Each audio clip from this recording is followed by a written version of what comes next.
ও সারাটা জীবন যদি এই গ্রামের চেম্বারে বসে থাকে তাহলে কি করে চলবে? ওর মা বাবা ওকে অনেক কষ্ট করে লেখাপড়া শিখিয়েছে।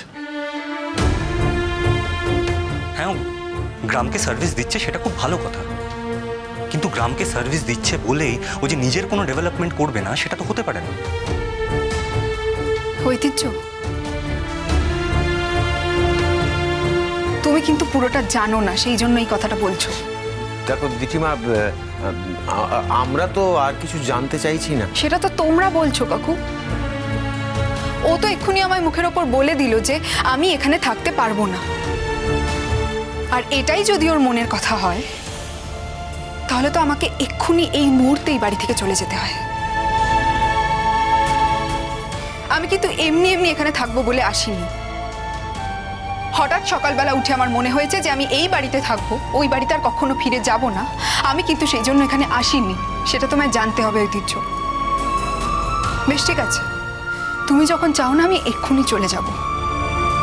দিঠি, দিঠি আমার কথা শোনো, আমরা তো তোমাকে কিছু বলিনি, তুমি ওর কথা ধরছো কেন? ওর কথা তো আমাকে ধরতে হবেই কাকিমা। আমি যদি এই বাড়িতে থাকি তাহলে তো ওর জোরেই থাকবো, ওর সঙ্গে সম্পর্ক আছে সেই সূত্রেই থাকবো। আর ওই যদি বলে যে আমার এই বাড়িতে থাকার কোনো প্রয়োজন নেই, ও যদি আমাকে অ্যালাউ না করে, তাহলে তো আমি এখানে থাকতে পারবো না। সেটা তো উচিত নয় কাকিমা। দিঠি, দিঠি ইমোশনালি কিছু করো না। দেখো, যদি সত্যি তেমন কিছু হয়ে থাকে তাহলে তাহলে খুলে বলো আমাদের। দিঠি, অনেক সময় মানুষ একা সিদ্ধান্ত নিতে ভুল করে। আচ্ছা আচ্ছা, এমনও তো হতে পারে যে তুমি যেটা ভাবছো, যেটা ঠিক করেছো, সেটা ঠিক নয়। আমরা আমরা সবাই শুনলে হয়তো বুঝতে পারবো। কি বুঝবে বলো তো? কি বুঝতে পারবে তোমরা? তোমাদের জীবনে কখনো এরকম কিছু ঘটেনি ঐতিহ্য, তাই তোমরা বুঝতে পারবে না। আজকে যদি হঠাৎ করে জানতে পারো, হঠাৎ করে কাকিমা বলে যে কাকিমা অন্য কোথাও থাকতে চায়, অন্য কোথাও সেটেল করতে চায়, অন্য একজনকে বিয়ে করতে চায়, পারবে সেটা মেনে নিতে? পারবে সেটা অ্যাকসেপ্ট করতে কোনোদিন? পারবে সেই বাড়িটায় থাকতে? বলো, উত্তর দাও ঐতিহ্য, উত্তর দাও। এসব তুমি কি বলছো মা? যা বলছি একদম সত্যি বলছি। আমাদের বাড়িতে এইরকমই ঘটনা ঘটেছে। আমার মায়ের হঠাৎ মনে হয়েছে যে মা আর আমাদের সঙ্গে থাকবে না, মা রোহিত আঙ্কেলের সঙ্গে থাকবে এবং তারা দুজন দুজনকে বিয়ে করবে। ঐতিহ্য, আমাকে একটা কথা বলো তো, যদি তোমাকে কেউ এরকম একটা কথা বলতো তুমি কি করতে? পারতে সেই একই বাড়িতে থাকতে?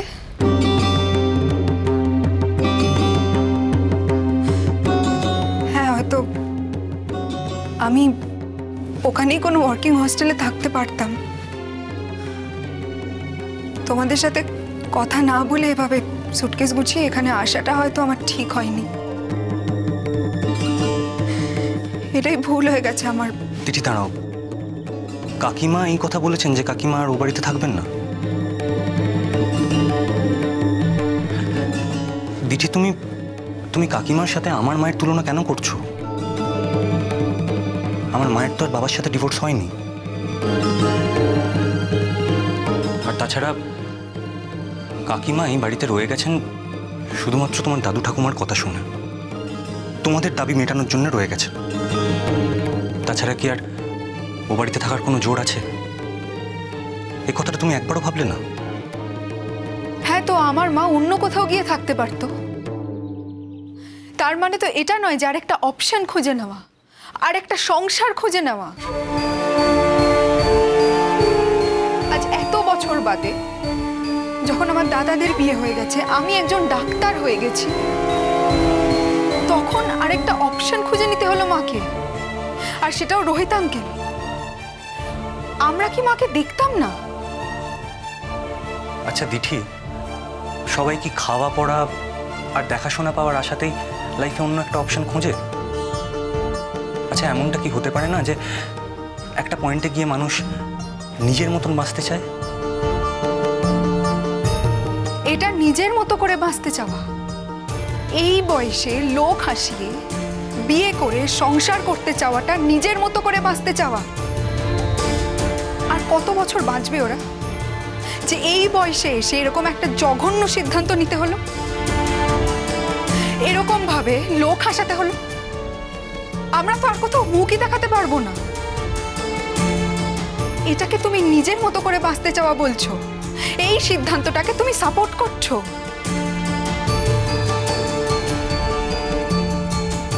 শোনো দিঠিমা,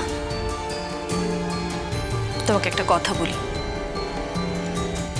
আমরা খুব সাধারণ মানুষ মা। আমরা এই এত বড় শহরে কখনো থাকিনি। শহরের নিয়ম কানুন আমরা কিন্তু কিচ্ছু জানি না। তোমার মায়ের সাথে আমাদের জীবনের বিচার করলে চলবে না মা। তোমার মায়ের বাইরে একটা জীবন আছে, কিন্তু আমরা তো একটা ঘরে স্বামী, সংসার, সন্তান নিয়েই কাটিয়ে দিয়েছি। আর এটাই আমাদের জীবন। আমরা এই স্বপ্নই দেখেছি সারা জীবন। এর বাইরে আমরা কখনো কোনো স্বপ্ন দেখিনি, দেখতে চাইও নি মা। কিন্তু তোমার মা তো বাইরে বড় হয়েছেন, বড় শহরে বড় হয়েছেন, মানুষ হয়েছেন। ওনার সঙ্গে কি কখনো আমাদের জীবনের মিল হয়? আর তাছাড়া আমরা তো শুনেছি বড় বড় শহরে আকছার এরকম হয়। তাই ওনার সঙ্গে আমাদের কখনো মিলবে না মা, কখনো মিলতে পারে না। দেখো, এই সিদ্ধান্ত যদি নেবার থাকতো তাহলে তো উনি আগেই নিতে পারতেন। এ ব্যাপারে আমরা কি বলি বলো তো? তাছাড়া অনেক দিন আগেই তো ডিভোর্স হয়ে গেছে, এতটা দিন নষ্ট করলেন কেন? তখন ভালো সেজেছিল সবার কাছে। তখন বলেছিল রোহিত আঙ্কেল ওনার খুব ভালো বন্ধু, শুভাকাঙ্ক্ষী। কই এখন তো একবারও সেসব কথা বলছে না। এখন শুধু বিয়ের কথাই বলছে। আমার পক্ষে মায়ের এই সিদ্ধান্তটা মেনে নিয়ে ওই বাড়িতে থাকা সম্ভব নয়। ঐতিহ্য, তোমার যদি আমার এখানে থাকা নিয়ে আপত্তি থাকে, আমি চলে যাচ্ছি। আমি অন্য কোথাও থাকবো। আমার আপত্তিটা বড় কথা নয় দিঠি।